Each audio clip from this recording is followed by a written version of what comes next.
मालकिन कहती है कि उसे अपनी पुरखों की हर चीज़ों से मोह है। ना जाने उसके पुरखों ने कितनी मेहनत से अपना मन मसोस कर बिना जीभ पर कोई स्वाद रखे ये चीज़ें बनाई हों।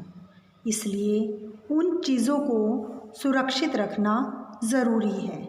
उन्हें बेचना वह भी बहुत सस्ते में बहुत गलत है।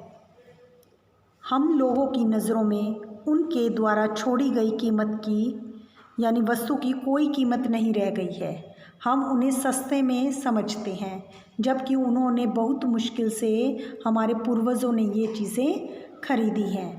बाज़ार में जाकर पीतल का भाव पूछो ज़रा, मालकिन कहती है माटी वाली से। दाम सुनकर दिमाग चकराने लगता है।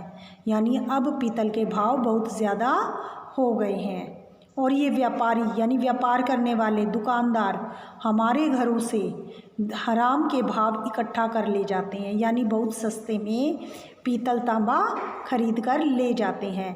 तमाम बर्तन भांडे भी बर्तनों के लिए इस्तेमाल होता है, जो ये तांबे कांसे पीतल के होते हैं।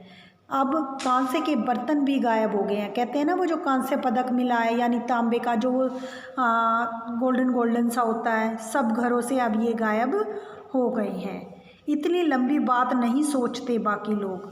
अब जिस घर में जाओ वहाँ या तो स्टील के भांडे दिखाई देते हैं या फिर कांच और चीनी मिट्टी के बर्तन तुरंत गिरते ही टूट जाते हैं। चीनी मिट्टी जो होती है वो सॉलिड नहीं होती है।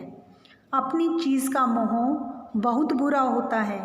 मैं तो सोच कर भी पागल हो जाती हूँ कि अब इस उम्र में इस शहर को छोड़कर हम जाएंगे कहाँ। ये बात मालकिन कहती है।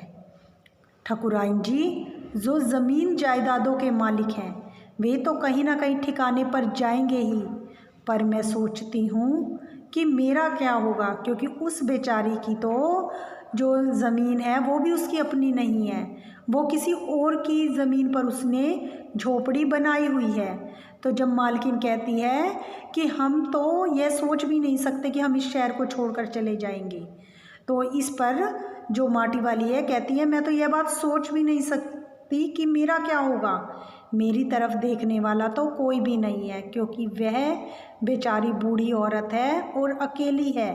उसका कोई सहारा नहीं है, उसे अकेले ही सब कुछ देखना पड़ता है।